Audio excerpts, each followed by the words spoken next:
Bom, mas vamos continuar falando sobre a Petrobras, que o Paulo Loyola já pediu a palavra. Falei, você vai falar junto, porque tem mais assuntos sobre Petrobras.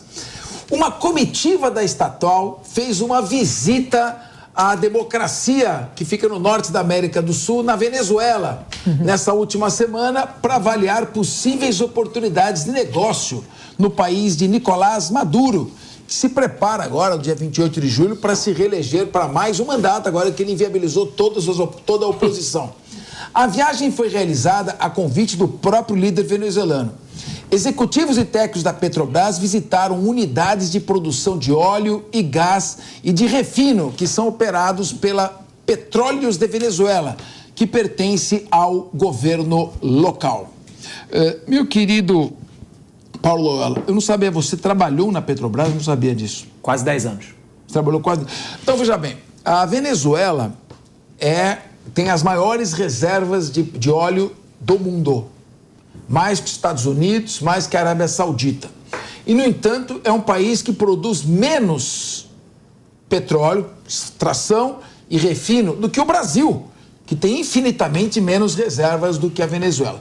Primeiro, eu queria que você... Claro, você quer fazer um adendo sobre o tema anterior, mas eu queria que você comentasse por que a Venezuela, tendo essa quantidade enorme no seu subsolo, não consegue produzir e transformar isto em riqueza. E quais são as oportunidades de negócio que a Petrobras lá pode trazer?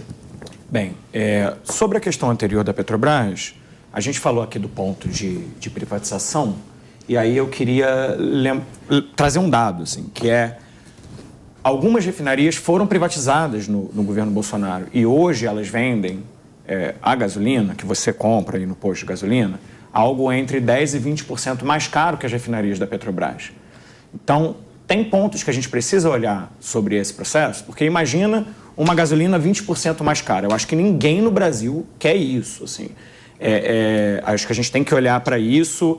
Não é uma questão simples, é uma questão complexa. Para mim, é um setor absolutamente estratégico. Todas as grandes economias do mundo que são independentes dentro desse processo, e quem não sofre muito. Você vai pegar o caso da Alemanha, por exemplo, que não produz muita própria energia, ficou dependente da energia russa, o que gerou vários problemas ali durante a guerra. Enfim, geopolítica e petróleo é um tema absolutamente complexo que a gente não pode tratar de maneira muito, muito superficial, sob a consequência de prejudicarmos a nós mesmos. Então, acho que isso é um ponto que a gente precisa olhar inicialmente. Sou um defensor de mais eficiência, acho que a Petrobras tem que ser gerida como empresa de mercado, vem sendo gerida como empresa de mercado. Vamos lembrar, segundo melhor resultado da história num período que, por exemplo, Exxon, Chevron e Shell tiveram resultados entre 35% e 40% menores. Todas essas empresas de mercado, que foi impactado justamente pela baixa do preço do mercado internacional. Então, a gente está falando de uma baixa que foi uma baixa de mercado, muito diferente da situação de governos anteriores, onde sim houve uso ali político da empresa para reforçar a caixa do governo. Não é o que está acontecendo agora, eu queria ser taxativo nesse processo. Agora, sobre a questão da Venezuela, não tem como, a Petrobras hoje ela já explora negócios na Venezuela, e aqui, mais uma vez, eu não sou nem de perto um defensor do regime venezuelano, não gosto, não é democrático. Para mim, pode ser sim chamado de ditadura, e quero trazer aqui palavras, porque eu uso palavras duras para definir outros processos e não quero deixar de usar palavras duras para definir processos nos quais eu não concordo. Agora, dito isso, a Venezuela tem 18% da exploração, dos poços de petróleo mapeados do mundo. Então, não é um mercado, está do lado do Brasil, faz fronteira, né? Então, não é um mercado que a gente possa efetivamente abrir mão. Não seria uma decisão de negócio adequada. E vamos lembrar também que uma boa parte das reservas de petróleo do mundo estão com ditaduras. Estão ditaduras do Oriente Médio, em ditaduras como a Venezuela e em outras. Então, volto a dizer, não é um tema que pode ser tratado com superficialidade. Tá? Agora, é um território que interessa. Agora, tentando te responder muito diretamente sua pergunta, de maneira muito prática, a Venezuela hoje passa por uma série de barreiras comerciais em função de um processo que ela penalidades que ela sofreu em função de processos ela penalizou a própria democracia e mercados exteriores penalizaram a relação comercial com a Venezuela. Então, ela tem uma dificuldade hoje de escoamento desse processo e, por isso, não vende tanto quanto o seu potencial de produção, que já foi de 3 milhões de barris dia e hoje é de menos de 1 milhão. Paulo, eu posso fazer uma pergunta? Por favor. Até aproveitar que tu trabalhou na Petrobras, a minha pergunta era justamente isso. Tu estava falando das ditaduras aqui. Quais são os riscos reais, então, de se investir? Por que se investir na Venezuela, já que ela tem tantas sanções econômicas e políticas? Que eu acho que não é uma opção, repara, foi feita uma viagem para analisar o que tem ali, para ver o que tem de potencial. Acho que tem que se olhar para o melhor interesse do país. Repito, assim, não, o sistema energético mundial, se todo mundo parar de comprar de eventuais, do que se consideram ditaduras, não tem mais energia para circular no mundo. Esse é o tamanho da problemática. E aí, não vai Petrobras, vai Exxon, vai Shell, vai Saudi Aramco, vão outras empresas que também vão explorar aquele petróleo ali naquele lugar. E assim, não acho que, em função dos processos democráticos que ocorrem na Venezuela hoje, inviabilizam uma relação comercial. O Brasil já tem uma grande relação comercial com a Venezuela hoje. Não poderia deixar de ser, inclusive. Então, eu tenho a impressão que ela diz o seguinte: o Evo Morales, quando ganhou a presidência na Bolívia, que foi o primeiro mandato do Lula, ele nacionalizou a fábrica de extração de gás natural. E a Petrobras ganhou muito dinheiro ali. Foi muito bem remunerada por esse processo. Então, o medo que ela tem é o seguinte: você está dizendo que foi bem remunerada, eu não vou discutir, mas o Nicolás Maduro, no regime ditatorial, pode nacionalizar e não remunerar. Esse é o risco que ela coloca. Pode, mas esse não é um risco só da Venezuela. E é, inclusive, essa a razão pela qual você não coloca todo o investimento num lugar só. Petrobras tem uma participação ali pontual na Venezuela. E é isso, tem que olhar, tem que entender as oportunidades. E toda vez que está se fazendo investimento num campo de petróleo, uma das questões que você analisa e precifica é justamente essa questão geopolítica para entender ali o custo que está envolvido nesse processo. Então, repito, vejo zero problema numa viagem para entender as oportunidades de negócio naquele local. Repito, a gente está falando de um país que tem 1/5 das reservas de petróleo do mundo. Fala. Raquel Galinatti, o Paulo vai dar aula de Petrobras aqui. Eu quero ouvir você. Eu quero ouvir um pouco você. Agora são 14 horas e 29 minutos. É uma reflexão. Então tá bom. É uma reflexão. Diversas sanções, inclusive na atual presidência do Joe Biden em relação à Venezuela. É uma meta de expansão com os mercados externos.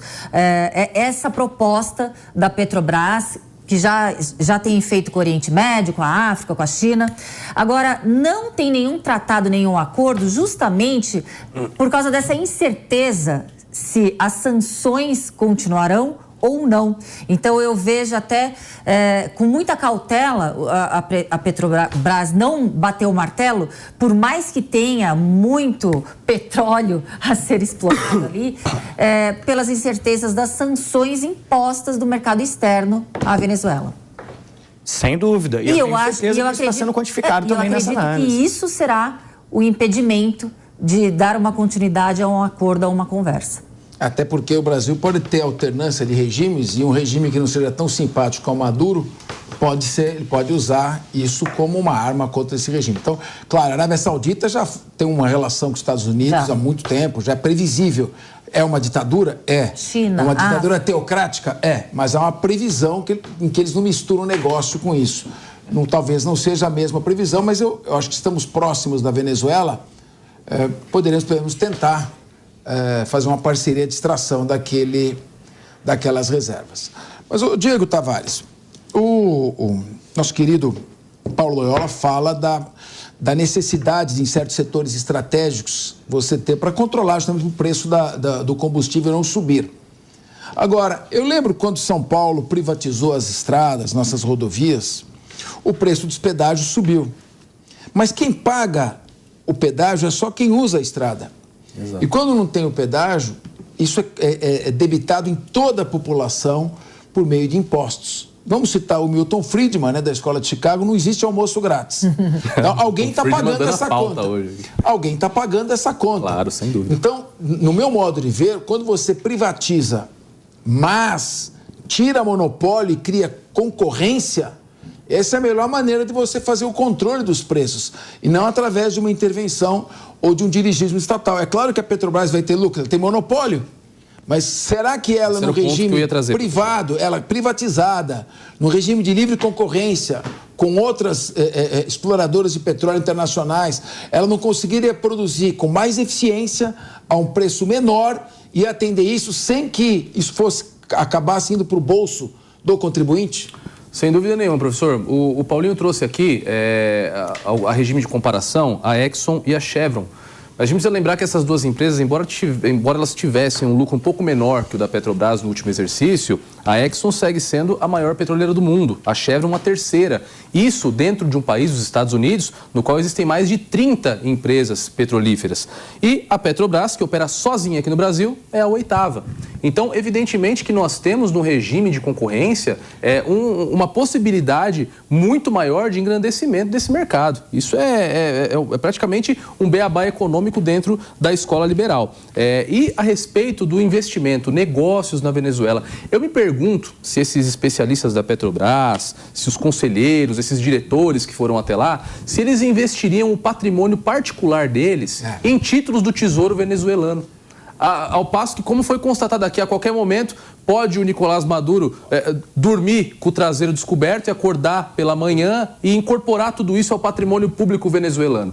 Então, evidentemente que a gente pode cogitar fazer negócio com a Venezuela, como nós fazemos tantos negócios com o regime de Nicolás Maduro. Mas esses negócios têm que ser muito bem avaliados, têm que ser muito bem estudados, para não correr o risco de, para fazer política ideológica, para estar ali mais próximo de um amigo, de um parceiro que compartilha com você a mesma ideologia, o Brasil não repetir erros lamentáveis, como a Deise trouxe aqui no começo da discussão da refinaria de Pasadena e outros tantos arroubos da Petrobras que culminaram nesse prejuízo de mais de 100 bilhões de reais durante os governos petistas. Tudo que é privado é dinheiro do particular. Ele cuida melhor do que quando é dinheiro público, que é dinheiro do outro. Mas nós já falamos demais de Petrobras aqui. Vamos falar um pouquinho do MST, vamos mudar de assunto. Nosso espectador gosta de dinamismo. Senão fica aquele negócio... Que cadência, pra cá, pra lá, né? Posso fazer leve acréscimo, não, Capês? Só me dá... Então, só leve, rapidinho para a gente 30 segundos de coração. Primeiro, o negócio de petróleo não é um mercado que você vende leite, não é um negócio muito específico que demanda verticalização do processo. Então, se você não domina da extração até a venda no posto, você perde capacidade de ganhar dinheiro na alta ou na baixa. Isso é uma especificidade do negócio de mercado de petróleo. E um outro ponto é que, nesse momento, as ações estão subindo 4,49%, eram mais ou menos meio-dia a hora dessa informação, justamente porque o governo parece estar revendo essa questão da distribuição aos acionistas. Perfeito. Quanto que tinha caído? 10. Tinha caído 10, está subindo quase 5. Tá, então nós estamos continuando em queda de 5, mas não vamos querer meter o pau na Petrobras também. Vamos seguir.